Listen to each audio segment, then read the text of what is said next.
आपके चेहरे की स्माइल आपकी खूबसूरती पर चार चांद लगा देती है और उसमें सबसे इंपॉर्टेंट रोल आपके दांतों का होता है। अब मैं ऐसा क्यों कह रहा हूं, जरा ध्यान से इस पिक्चर को देखिएगा।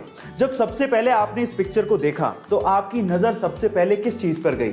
ऑब्वियसली इस बीच वाले आदमी की स्माइल पर गई होगी, क्योंकि उसका एक दांत नहीं है। पर क्या आपने गौर किया कि इसी आदमी की एक आईब्रो भी नहीं है?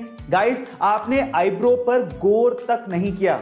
इसीलिए कहते हैं कि सबसे पहले किसी की नजर आपकी स्माइल पर पड़ती है। इसीलिए अपने दांतों को संभाल के रखिएगा, क्योंकि यही आपकी स्माइल को और खूबसूरत बनाता है। गाइस, आपका इसके बारे में क्या ख्याल है, चैट सेक्शन में जरूर लिखिएगा।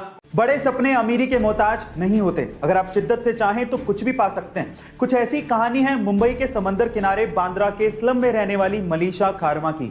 मलीशा सुपर मॉडल बनना चाहती हैं। स्लम में रहने के बावजूद भी उनकी इंग्लिश सुन के आप लोग भी चौंक जाएंगे। मलीशा के सपनों को पहली उड़ान तब मिली जब हॉलीवुड फिल्म स्टेप अप के एक्टर रॉबर्ट हॉफमैन से उनकी मुलाकात हुई।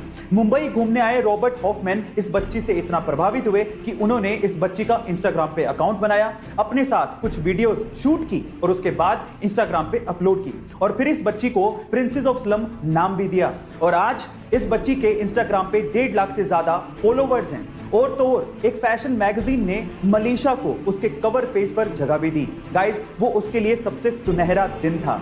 इसी कहते हैं कि अगर आपके सपने सच्चे हैं तो राहें मिल ही जाती। आज हम इंसानों की खुदगर्जी और भूख की वजह से इस धरती से एक और जानवर खत्म होने की कगार पर पहुंच गया है। इस जानवर का नाम है पेंगोलिन। एक रिपोर्ट के अनुसार इस जानवर की तस्करी सबसे ज्यादा की जा रही है। इंसान इसे दवा बनाने और अपनी भूख मिटाने के लिए इस्तेमाल कर रहा है, जो कि बेहद शर्मनाक है। लेकिन सारे इंसान एक जैसे नहीं होते। जिम्बाब्वे के फैलिट नकाटा इन जानवरों को बचाने के लिए कब से लड़ रहे हैं। वो इन्हें बच्चों की तरह पाल रहे हैं। इसी वजह से उन्हें पेंगोलिन मैन के नाम से पुकारा जाता है। गाइस, आज हमें इन बेजुबान जानवरों के लिए आवाज उठानी होगी, नहीं तो हमारा एग्जिस्टेंस भी एक दिन खत्म हो जाएगा। इसलिए चैट में प्लीज लिखिए save pangolin save earth. Thank you so much. Guys, English language यानी कि अंग्रेजी भाषा में इस्तेमाल होने वाले शब्दों का एक फैक्ट बताता हूं। इंग्लिश लैंग्वेज में कुछ ऐसे शब्द हैं जिनको जब आप उच्चारण करते हैं यानी कि प्रोनाउंशिएट करते हैं तो वो अपना मतलब खुद ही समझाने की कोशिश करते हैं। जैसे कि फॉरवर्ड और बैकवर्ड, इन दोनों शब्दों को लीजिए। जब आप बोलेंगे फॉरवर्ड तो आपके होठ आगे आएंगे, ट्राई करके देखिए, फॉरवर्ड। और जब आप बोलेंगे बैकवर्ड तो आपके होठ पीछे जाएंगे, बैकवर्ड। देखिए, आपके होठ पीछे जा रहे हैं, बैकवर्ड। है ना अमेजिंग फैक्ट? चलिए गाइस, एक फनी लेकिन सच्ची घटना बताता हूं। एक 42 साल के रशियन फिशरमैन पर अचानक से एक भालू ने हमला कर दिया, लेकिन उस बंदे की ग्रैंड डॉटर की लगाई गई मोबाइल की रिंगटोन की वजह से उस बंदे की जान बच गई। जी हां गाइस, आप ठीक सुन रहे हैं, वो भालू रिंगटोन को सुन के उस बंदे को छोड़ के वापस से जंगल में भाग गया।